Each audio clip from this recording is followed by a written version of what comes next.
We're at AnimeKon 2017, and it's your boy, Josue, the Rubik's Cuban, the Cuban Missile Crisis, Lord Nerd of House Nerd, King of the Andalites and the First Memes. I'm here today with Knightmage. How's it going, sir? Good, man. That's a lot of AKAs. It's a lot, yeah. It's like it's because I'm known in every area code. There's one for each kingdom. I like that. Yeah. I like that. So Knightmage, you're a cosplayer. Yeah. Right. This is your first time in Barbados. First time in Barbados, man, and it's amazing here. First time at Con too. What's that? First time at AnimeKon. Yes. Yeah.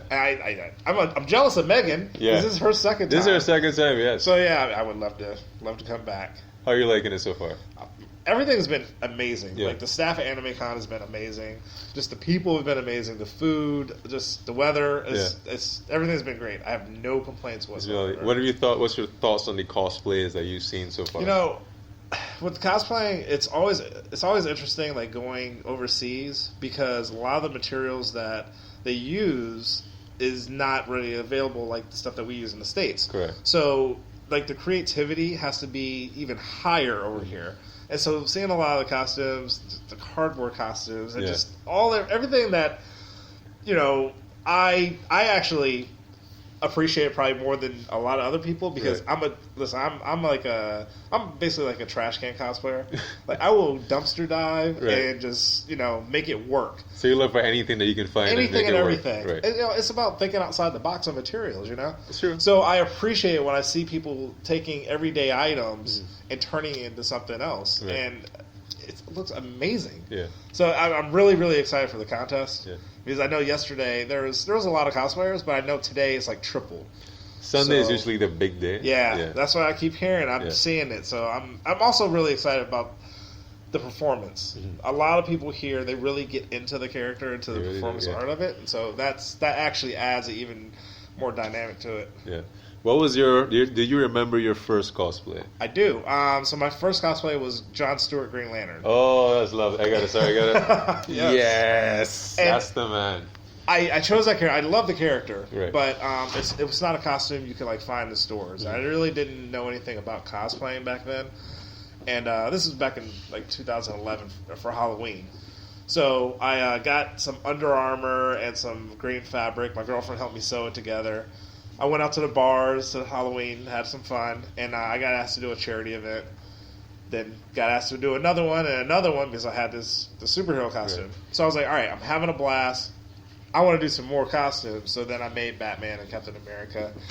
But yeah, now I'm just addicted to it. Yeah. But yeah, Jon Stewart Green Lantern was my first, and that's always going to be my baby. That's that's always one like.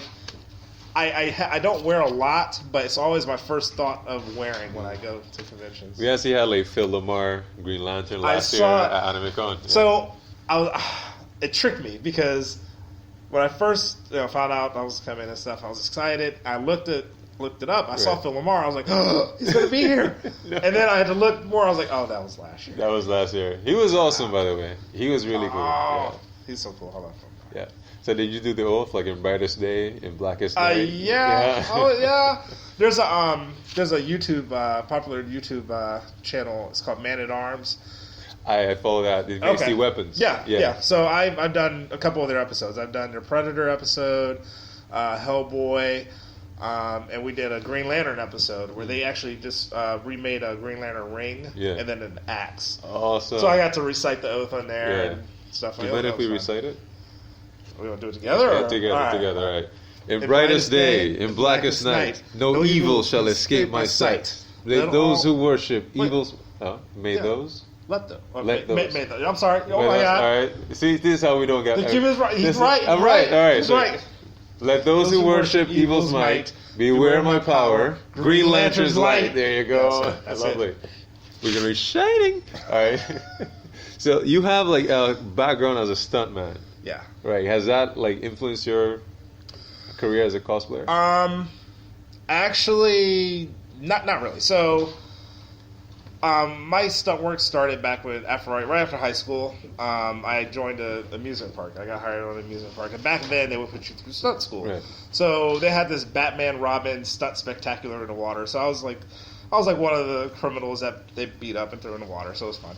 But after that, I didn't do anything with it. So I went to the police academy, got hired on at the sheriff's department, and then Spider-Man 3 was filming near me. Oh wow, nice. So I was like, you know what? Let me just go audition for it, just for the heck of it. So I did, and I got a small little background part, and so I made some contacts. Didn't do anything again, and then once I started cosplaying, I had so much fun dressing up and stuff. It kind of, I guess, triggered the bug in wanting to do other stuff. Right. So I found out that Avengers was filming.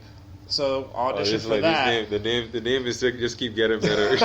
So yeah, I auditioned for that. Got a part in that, doing some stunt work, and then ended up doing Winter Soldier, ended up doing Civil War, ended up doing. See, the names keep getting better. Yeah, that's awesome, man. All I was going for was superhero movies. Yeah. That's the only thing that really interests me. So a couple of the movies were just like background work, but then I actually started getting more into the stunt choreography of it. Right. So I actually was able to use a lot of the stuff that I learned way back then, and bring it to the forefront. So that was awesome. Yeah. I wish I had more time to do more stuff, but I honestly just don't. Yeah. So are there any scenes that you did stunts for that made it on screen? Pretty much all of them. The one, I tell you, the funnest scene was in Winter Soldier. So the chase where the Washington cops are chasing Nick Fury through the street. So I was one of the stunt drivers for the chase scene. That was fun. That was probably like the funnest I've ever had on any set. Yeah.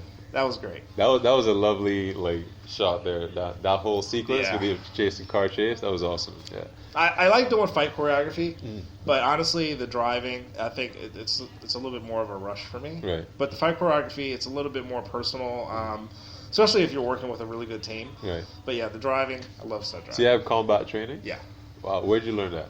All right, so like I said, it sounds very funny, but way back when, Six Flags used to have like the Batman Robin Spectacular, so they would actually put you through training through there. Right.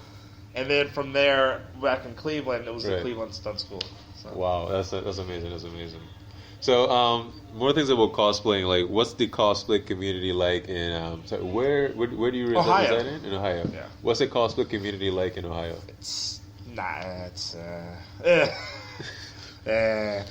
not bad. I will say, I'm from Youngstown, Ohio. I'm pretty much known in that city for costuming and cosplay. And it's because I'm right smack dab in the middle between Cleveland and Pittsburgh. It's not. I don't want to say it's not a very open community, but it's not very open. You know what I mean? They just don't know. We just had one of our biggest comic book conventions this year.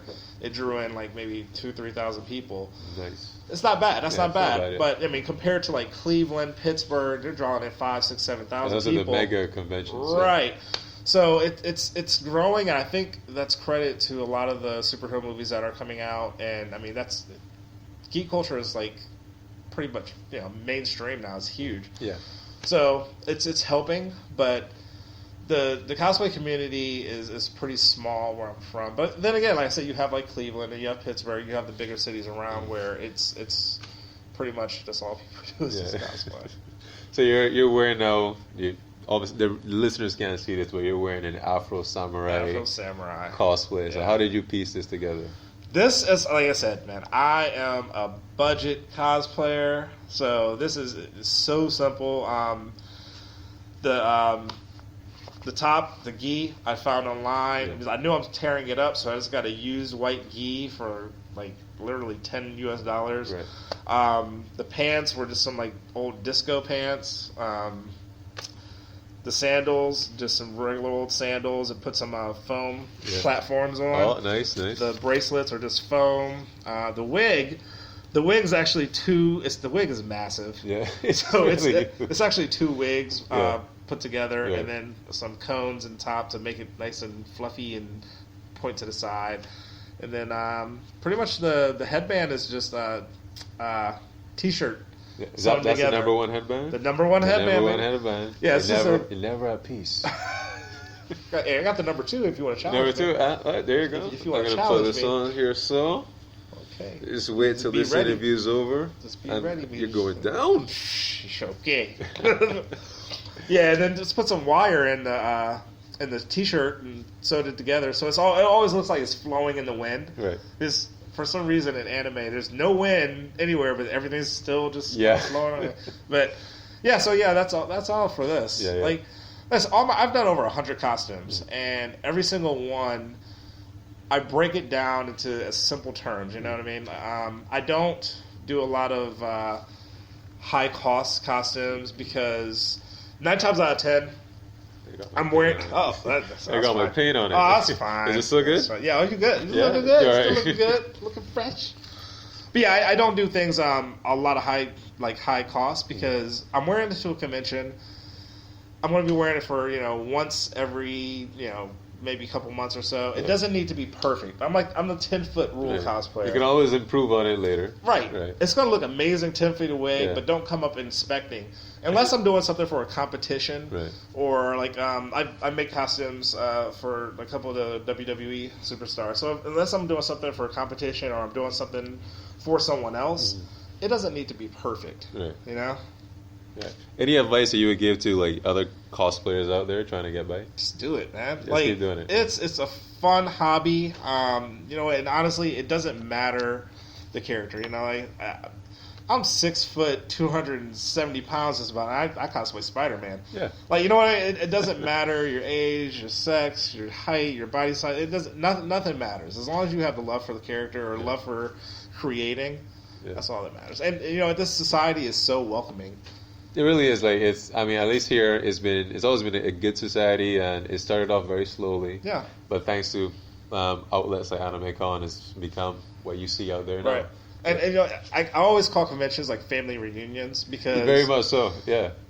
Doing conventions over in the States, you run into the same people all the time. All right.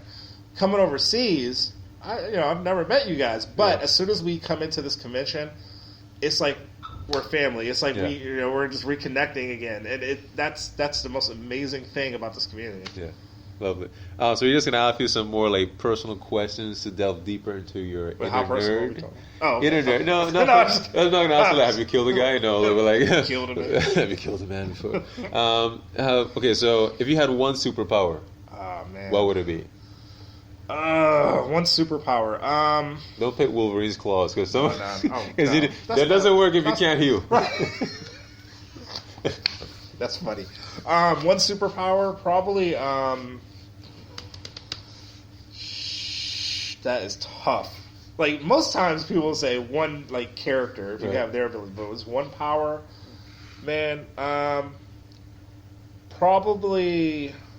You know what? Probably actually Wolverine's healing factor. Oh yes, that's a great choice. Yeah. Yeah, that's probably it. So you want to live for a very long time. Yeah, I don't want to be immortal. Yeah. I just want to be able to live for a long time. Right. Yeah. I spoke to Paris Cullens, and he said that his power would be to make anyone orgasm. What? I mean. No, but he explained it like this: like someone goes to rob you, and you say come, and it just started come, and you just get away.